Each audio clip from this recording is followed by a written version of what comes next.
Mesdames et messieurs, chers amis, je vous remercie sincèrement d'être présents aujourd'hui. Dans nos vies modernes, nous parlons beaucoup de réussite, de performance, de productivité, d'efficacité. Nous parlons de progrès technologique, d'innovation, d'ambition, de projet. Mais il existe un sujet beaucoup plus intime, beaucoup plus silencieux, et pourtant incroyablement présent dans la vie de millions de personnes. Un sujet dont on parle encore trop peu ouvertement. Ce sujet, c'est l'anxiété. L'anxiété n'est pas toujours visible.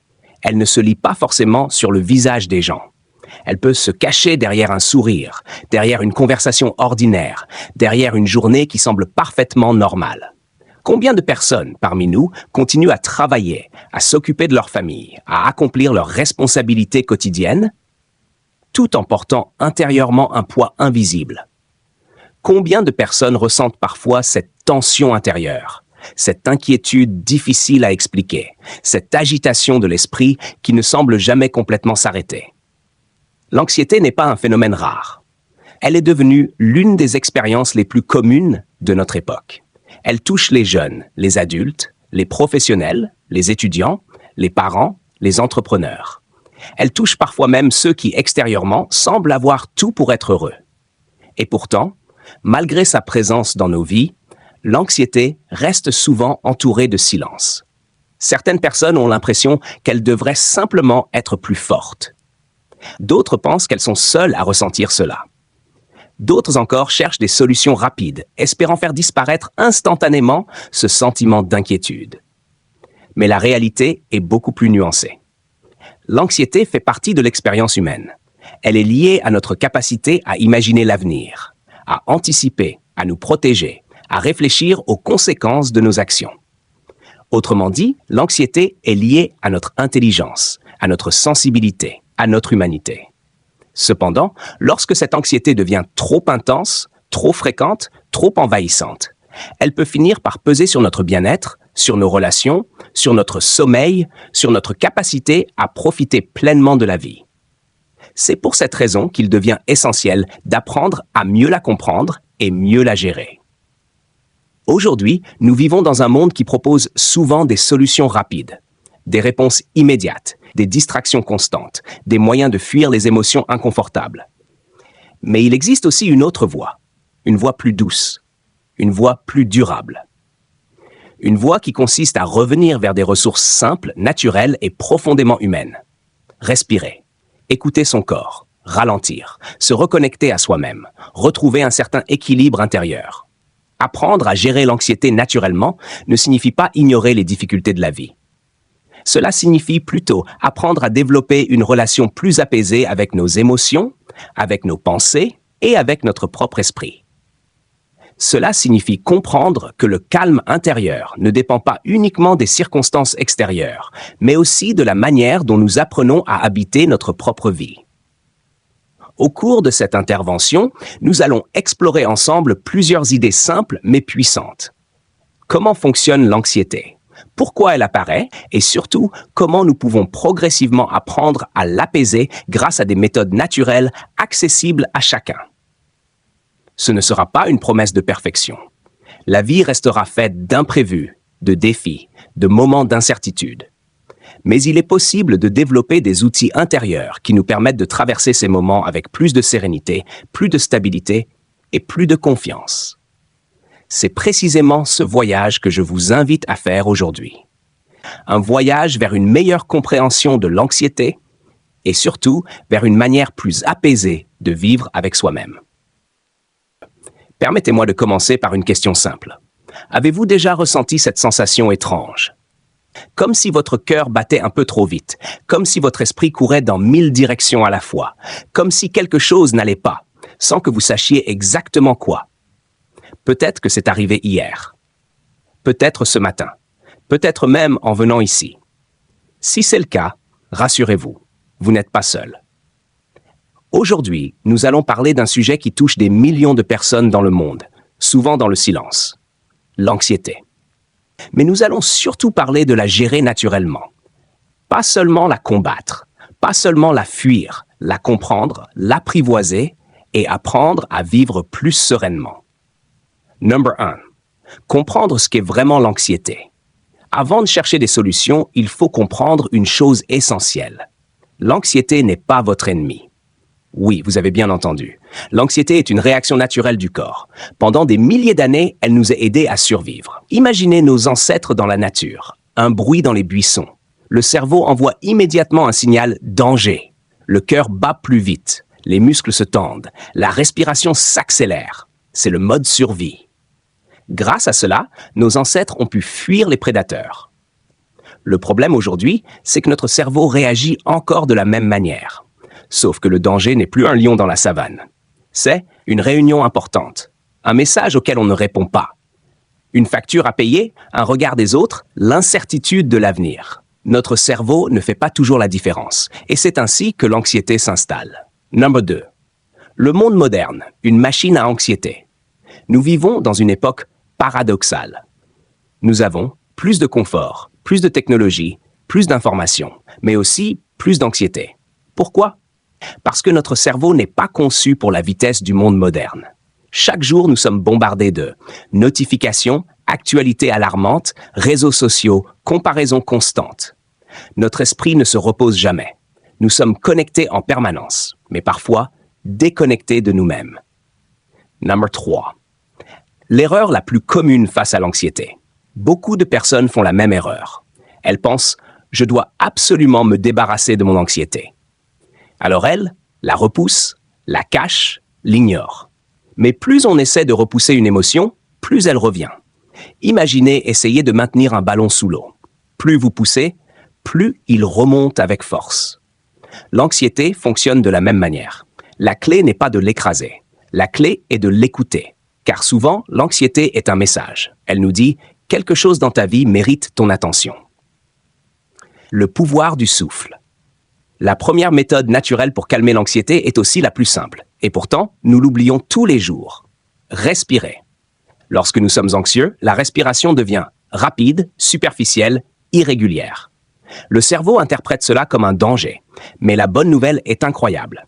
Si vous contrôlez votre respiration, vous pouvez calmer votre système nerveux. Essayons ensemble.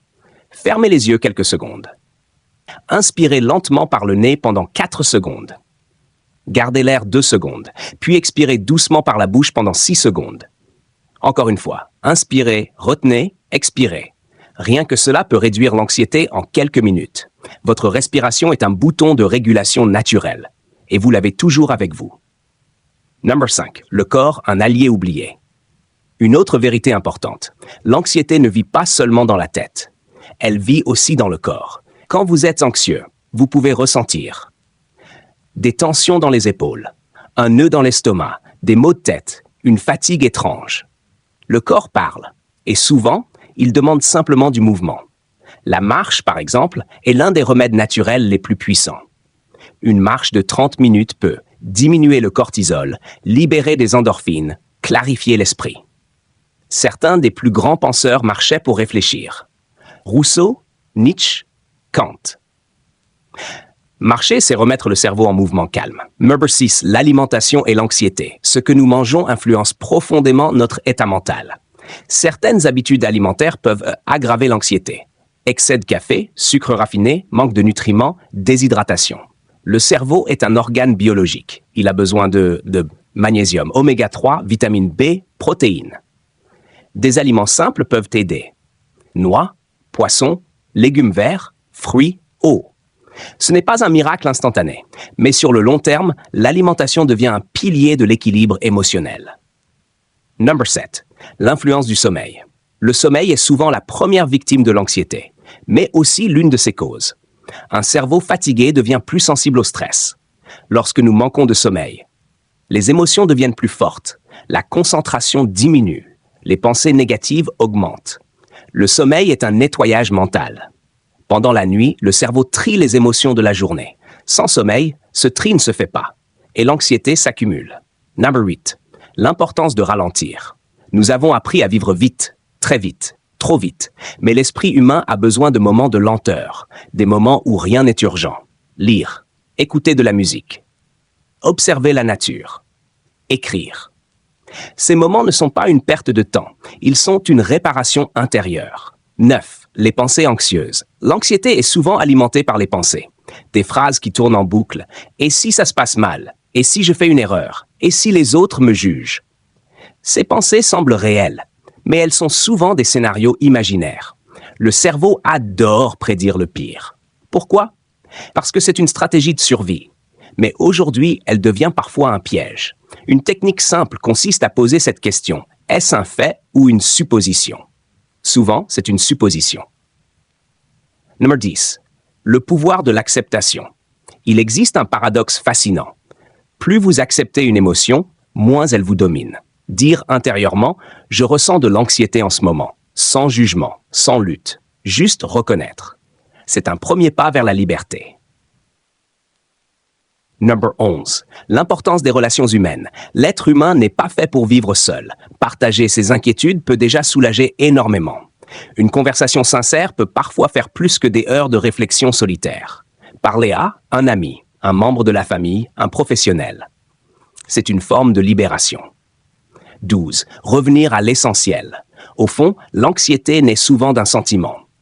La perte de contrôle. Nous voulons contrôler l'avenir, les opinions des autres, les résultats. Mais la vie ne fonctionne pas ainsi. Apprendre à distinguer deux choses est essentiel, ce que je peux contrôler et ce que je ne peux pas. C'est une sagesse ancienne et incroyablement libératrice. Conclusion, un message d'espoir.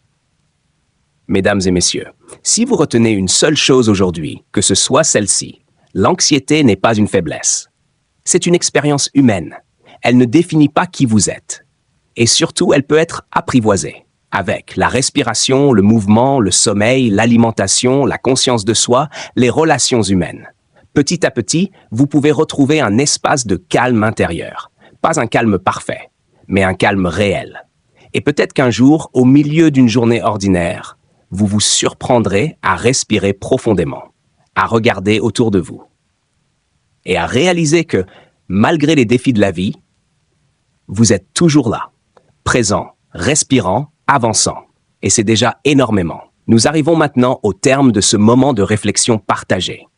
Tout au long de cette intervention, nous avons parlé de l'anxiété, de ce qu'elle est, de la manière dont elle apparaît dans nos vies et des différentes façons naturelles de l'apprivoiser. Mais au-delà des techniques, des conseils ou des explications, il existe un message plus profond que j'aimerais vous laisser. Un message simple. L'anxiété ne vous définit pas.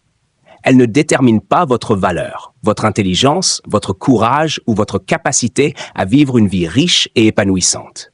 Elle est une expérience humaine parmi d'autres. Une expérience que nous traversons tous à des degrés différents, à certains moments de notre existence. Parfois, la société nous pousse à croire que nous devrions être constamment calmes, confiants, efficaces et parfaitement maîtres de nos émotions.